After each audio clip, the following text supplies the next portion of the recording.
नमस्कार, मैं डॉक्टर रेखा RC online academy में आपका स्वागत करती हूँ। आज मैं आपको लिंग के बारे में बताऊँगी, जिसको हम इंग्लिश में जेंडर भी बोलते हैं। ये टॉपिक ऐसा है जो बचपन से हमें सिखाया जाता है और बड़े तक भी सिखाया जाता है, लेकिन कभी कभी कुछ शब्द ऐसे हमें प्राप्त होती है या दिए जाते हैं जिनका जेंडर हम फाइंड नहीं कर पाते या जिसका जेंडर हम लोग बता नहीं पाते हैं। तो वह उस टाइप के जो प्रश्न होते हैं वह हमसे छूट जाते हैं। तो आज मैं आपको जो लिंग है उसके बारे में पूरी जानकारी दूंगी, जिससे कि आपका ये कन्फ्यूज़न जो ज़रा सा भी रह जाता है एग्ज़ाम के टाइम वो बिल्कुल भी ना रहे। तो जैसा कि हम लोग सभी जानते हैं कि हिंदी भाषा में जो शब्द हैं, बहुत सारे शब्द हैं, तो शब्द की जो जाति होती है उसे हम क्या कहते हैं? लिंग कहते हैं।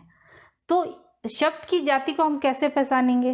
तो सबसे पहले थोड़ी सी उसकी परिभाषा जान लेते हैं, उसके बाद हम थोड़ा सा और उसके बारे में जानेंगे। तो लिंग की परिभाषा क्या है? लिंग की परिभाषा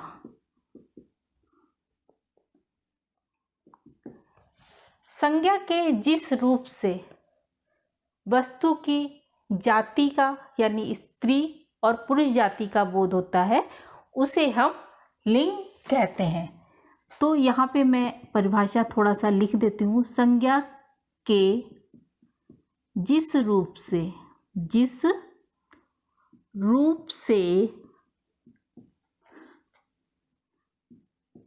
वस्तु की जाति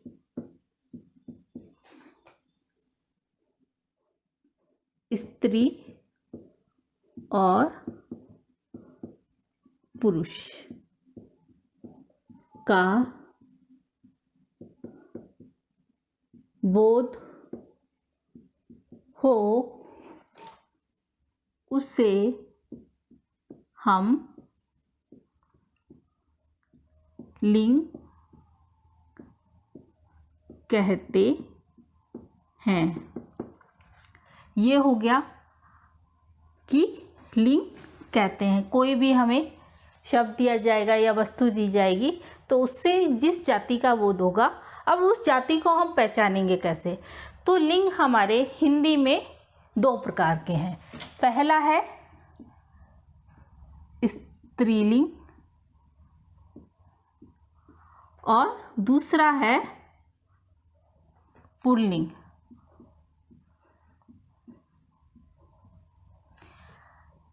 संस्कृत में एक और लिंग है जिसको हम बोलते हैं नपुंसक लिंग, लेकिन उसका हिंदी में जरा सा भी दिया नहीं जाता है। सिर्फ दो ही लिंग है, स्त्रीलिंग और पुल्लिंग। तो अब ये तो हमें पता है कि लिंग दो है, लेकिन ये लिंग को हम पहचानेंगे कैसे? उसका निर्धारण कैसे करेंगे या उसका निर्णय हम कैसे करेंगे? तो हम लिंग निर्णय कैसे करेंगे?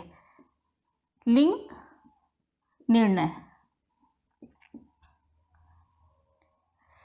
निर्णय दो आधारों पे होता है।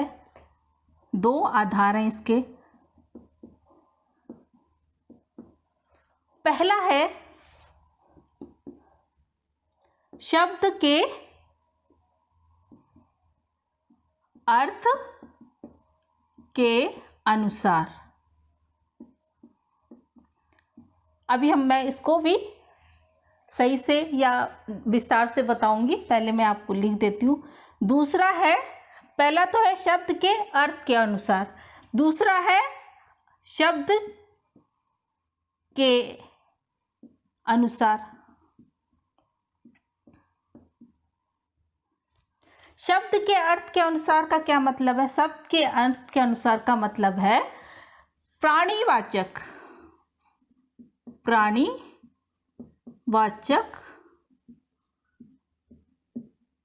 संज्ञा में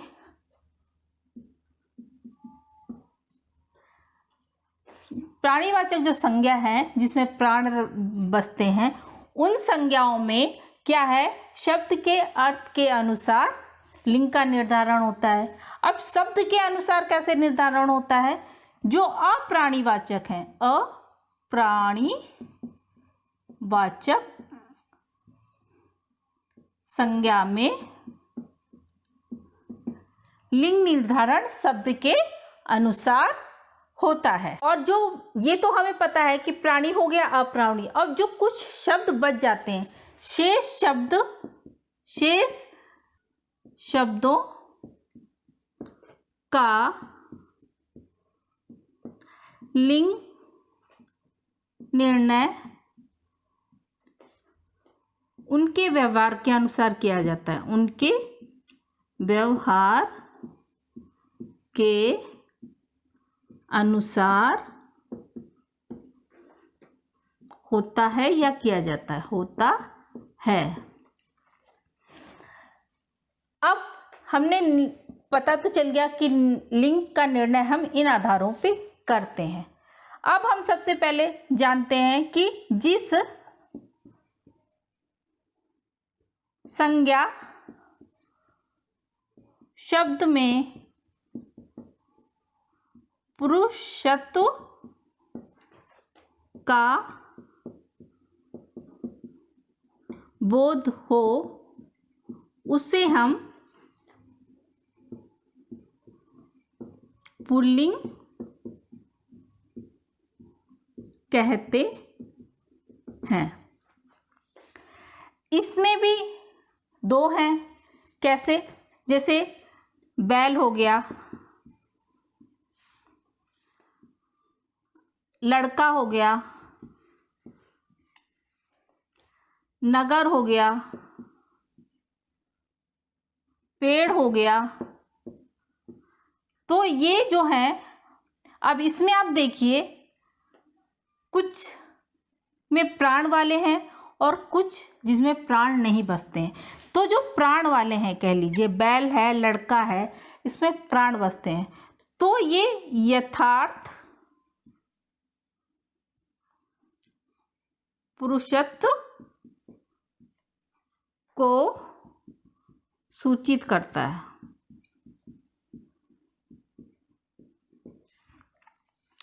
और जिनमें प्राण नहीं बसते हैं, जैसे नगर हो गया, पेड़ हो गया, तो ये कल्पित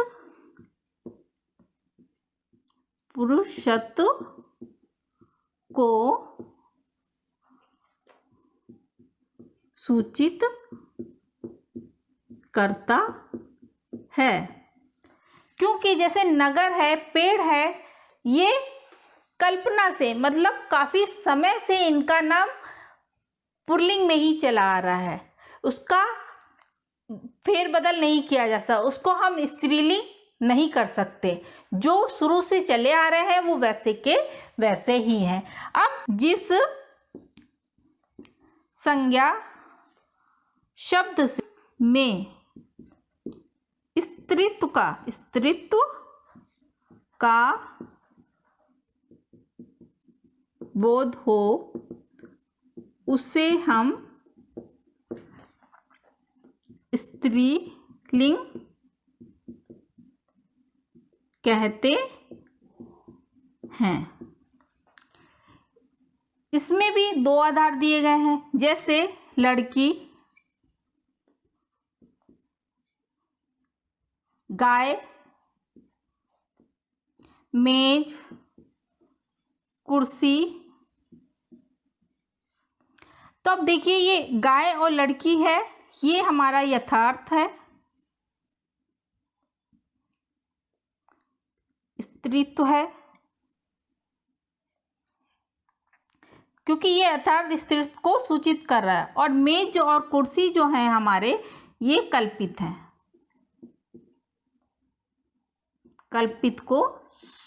कल्पित स्त्रीत्व को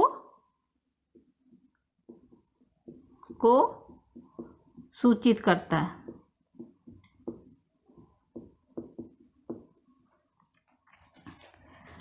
तो इस तरह से हम लिंग का निर्धारण करते हैं।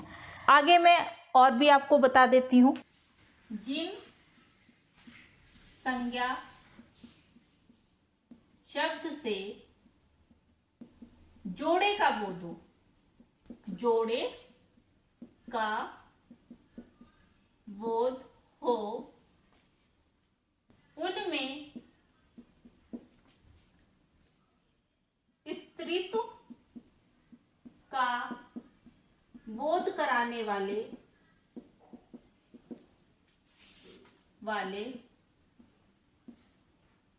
स्त्रीलिंग कहलाते हैं।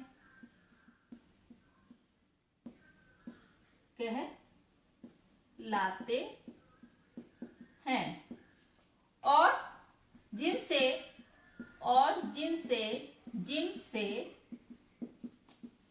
पुरुषत्व का बोध हो वे पुल्लिंग कहलाते हैं।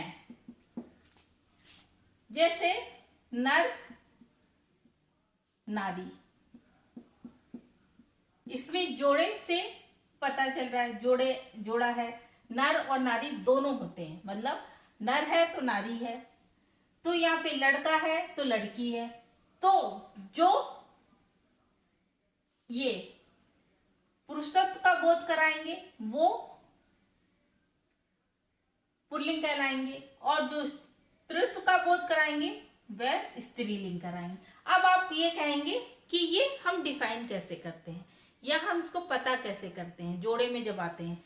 वो हमारे जो होता है संज्ञा शब्दों में या जो हमें दिख रहे हैं जोड़े से, तो उनकी जो आकार है, उनकी बनावट है, उसके आधार पे हमको पता करना होता है या हम पता करते हैं कि ये स्त्रीलिंग है और ये पुल्लिंग है। अगर मान लीजिए आपके सामने एक स्त्री खड़ी है, एक पुरुष खड़ा है, तो उसकी बनावट अलग है और स्त्री की बनावट अलग है, दोनों की बनावट अलग है। तो उस आधार पर हम पता करते हैं या उनकी आंतरिक चीजें हैं, उनके आधार पे हम पता करते हैं कि कौन स्त्री है कौन पुल्लिंग है। उसके बाद आता है अप्राणीवाचक।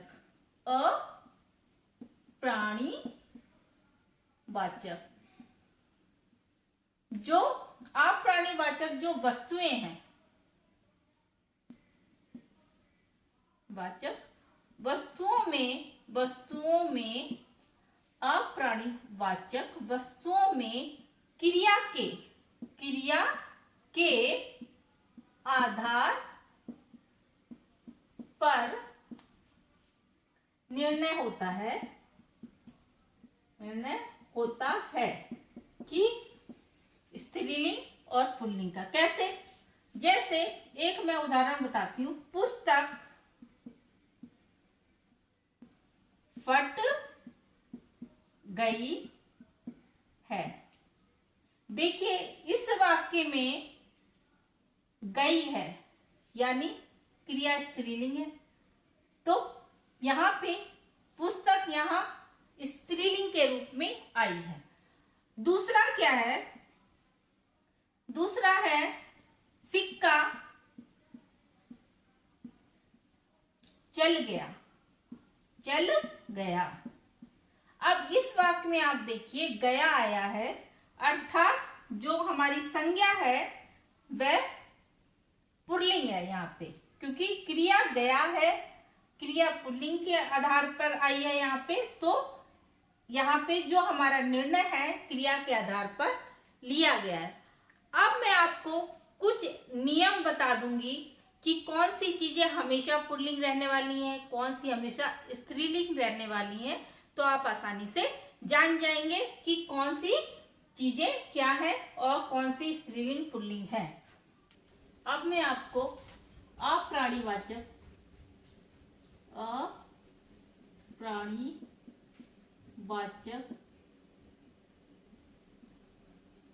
संज्ञा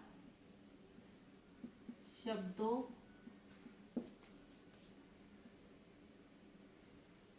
के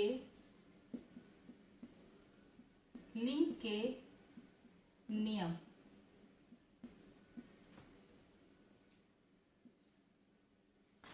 संज्ञा शब्दों के लिंग के क्या नियम है? कुछ जो संज्ञा शब्द हैं हमेशा पुल्लिंग ही होते हैं, वह कौन से हैं? पुल्लिंग, सबसे पहले पुल्लिंग लेंगे, उसके बाद में आपको स्त्रीलिंग के बारे में बताऊंगी। तो पुल्लिंग में क्या है, जो देशों के नाम है, देशों के नाम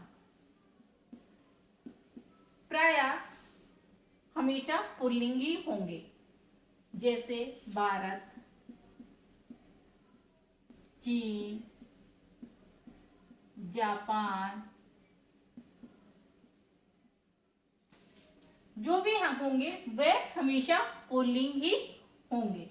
उसके बाद दूसरा है पर्वतों के नाम, पर्वतों के नाम, पर्वतों के नाम जो भी है हमेशा पुल्लिंग होंगे। हिमालय,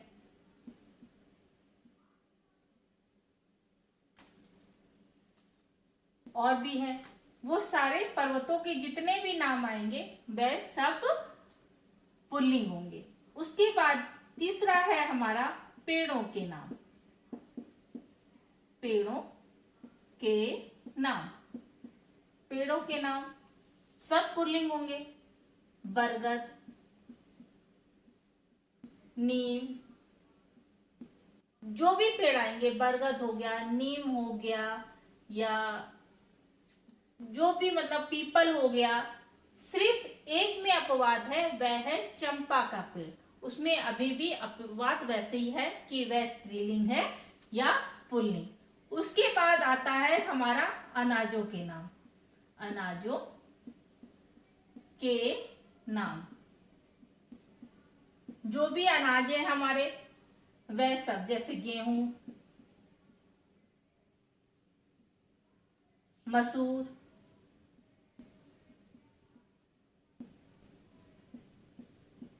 उड़द, जो भी अनाज आएंगे उसमें मक्का, अरहर और सरसों को छोड़ के, क्योंकि वे अभी भी अपवाद है। उसके बाद आता है हमारा धातुओं के नाम, धातुओं के नाम, धातुओं के नाम जैसे सोना,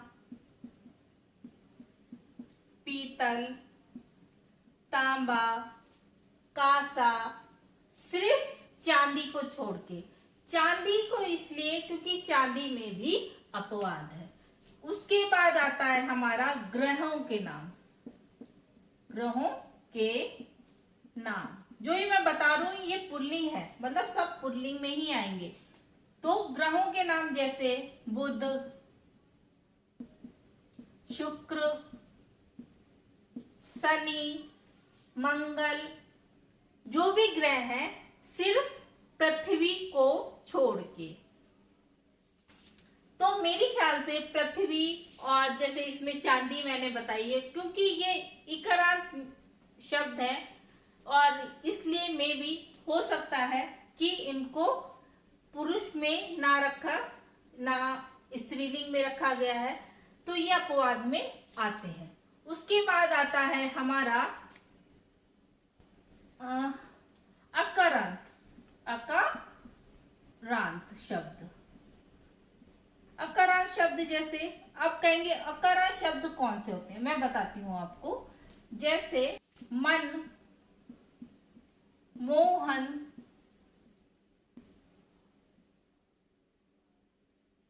पहाड़, ये सब हमारे अकारांत शब्द आते हैं। अकारांत क्यों? क्योंकि पीछे अ की ध्वनि आ रही है।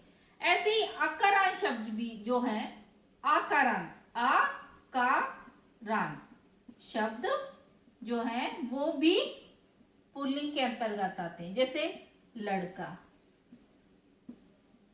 अब ये आकारांत शब्द कौन है? इसमें मतलब जो छुपा हुआ रहता है आता है व्यंजन के साथ, और इसमें आ की मात्रा आपको दिख रही है, ये आकारांत हो गए। लड़का, कुछ भी आप लिख सकते हैं, लड़का हो गया या पिता हो गया, तो ये सब हमारे अकारांत हो गए। नमा है हमारा वार, वारों के नाम, वारों के नाम,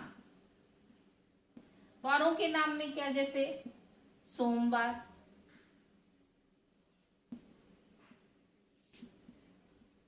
रविवार, शुक्रवार, शनिवार, जितने भी हमारे वार हैं वह सब पुल्लिंग में ही आएंगे। अब आते हैं हम थोड़ा और डिटेल में मासों की जितने नाम है। मासों मतलब महीनों के नाम, मासों के नाम। जनवरी, फरवरी और मई को छोड़ के जितने भी आएंगे, जनवरी, फरवरी, मई को छोड़ के, क्योंकि इसमें भी अपवाद है, तो मार्च, अप्रैल, मई छोड़ दो, जून, जुलाई, अगस्त जो भी हमारे हैं वह मासों के जो भी नाम है वो पुल्लिंग में ही आएंगे। इसके बाद आता है हमारा समुद्रों के नाम।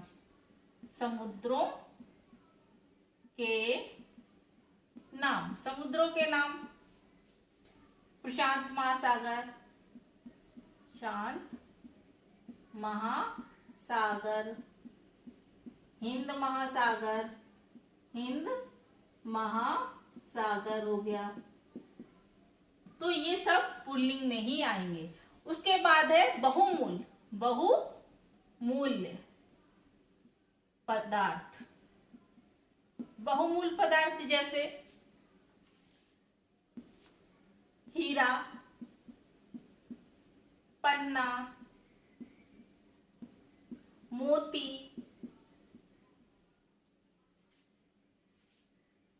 ये जितने भी हैं सिर्फ मणि को छोड़ के। उसके बाद है हमारा प्रायः द्रव पदार्थ। प्रायः द्रव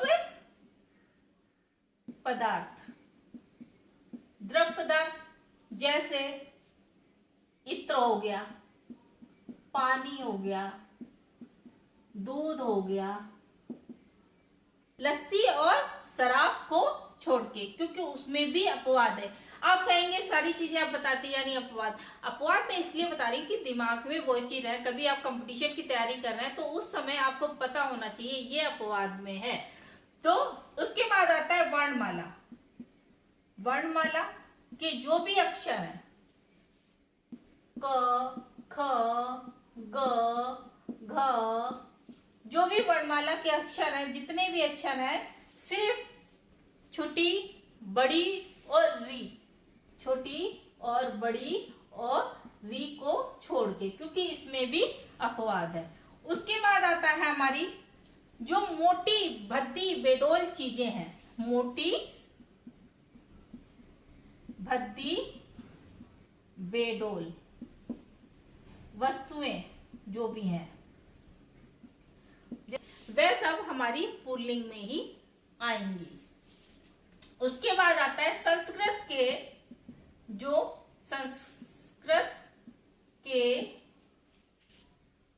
पुल्लिंग शब्द जो है, शब्द राजा, बालक, राजा, बालक, देव, ऋषि, तो ये सब भी पुल्लिंग में ही आएंगे। उसके बाद ये तो मैंने आपको सब बता दिया, और आपको एक चीज और बताने वाली है, इसी मैं बता देती हूँ कि जो पौराणिक चीजें आ रही हैं, जो पौराणिक रूप से चली आ रही हैं चीजें, तो उनके पहले से ही डिसाइड है कि वह स्त्रीलिंग है या पुल्लिंग है, तो उसमें कोई मतभेद का क्वेश्चन ही नहीं उठता है। अब मैं आपको स्त्रीलिंग जो शब्द है उनके बारे में बता दूंगी कि जो स्त्रीलिंग शब्द है वह भी हमेशा ही वैसे ही रहने वाले हैं। वह शब्द क्या है? अब मैं आपको स्त्रीलिंग के बारे में बताऊंगी कि जो शब्द हमेशा स्त्रीलिंग में ही प्रयोग होते हैं, स्त्रीलिंग, तो वे क्या हैं? वे हैं हमारे इकारांत। इकारांत, इकारांत शब्द जैसे जिसमें अंत में ई आता है, जैसे मटकी, ई आई है। तो जो भी शब्द आएंगे ई वाले जितने, पानी, लड़की, तो वे शब्द हमारे हमेशा स्त्रीलिंग ही आएंगे। उसके बाद है लिपि। लिपि के जो नाम हैं, लिपि के नाम जैसे देवनागरी, रोमन, ये सब हमारी लिपियां हैं। तो इनके जो भी नाम आएंगे, लिपि के नाम, वे सब हमारी स्त्रीलिंग में ही आएंगे। उसके बाद नदी, नदियों के नाम, गंगा, यमुना, गोदावरी, ये सब भी स्त्रीलिंग में ही आएंगे शब्द। उसके बाद आता है हमारे वर्णमाला, जिसमें मैंने पहले ही बताया था। वर्णमाला में जो ई और री है, वह स्त्रीलिंग में ही आती है ज्यादातर, प्रायः। उसके बाद तिथियों के नाम, तिथियों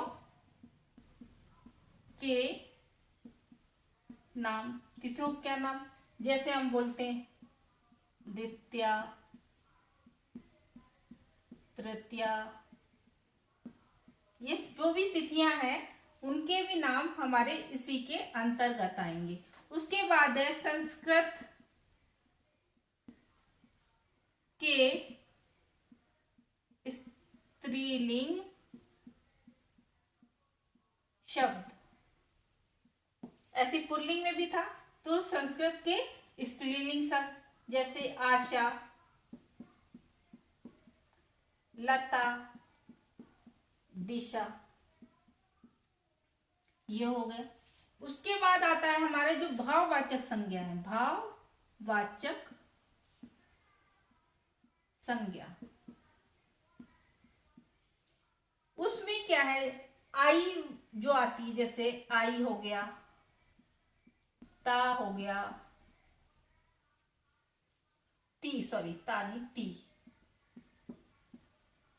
आहट हो गया, ये जैसे आई, हम इससे शब्द बनाते हैं भाववाचक संज्ञा, मतलब ये लगा के हम शब्द बनाते हैं, जैसे चिकनाई, चिकनाई,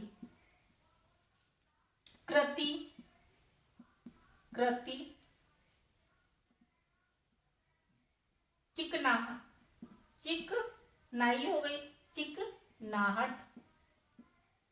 तो इस तरह से हम बनाते हैं। उसके बाद है या प्रत्यय वाले शब्द,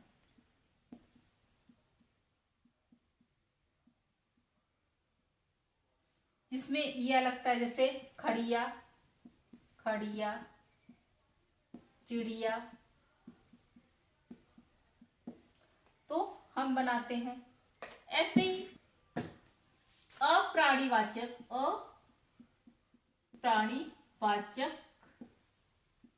संज्ञा के जो जोड़े हैं, वह जैसे अप्राणीवाचक संज्ञा के जोड़े में हम, जैसे पहाड़ है, तो ये पुल्लिंग में चला जाएगा, पहाड़ी, स्त्रीलिंग में चला जाएगा। ऐसे ही नगर, ये पुल्लिंग में चला जाएगा, और नगरी स्त्रीलिंग में चला जाएगा। तो अभी तो मैंने ये बताए हैं, कुछ और चीजें मैं आपको बता देती हूँ।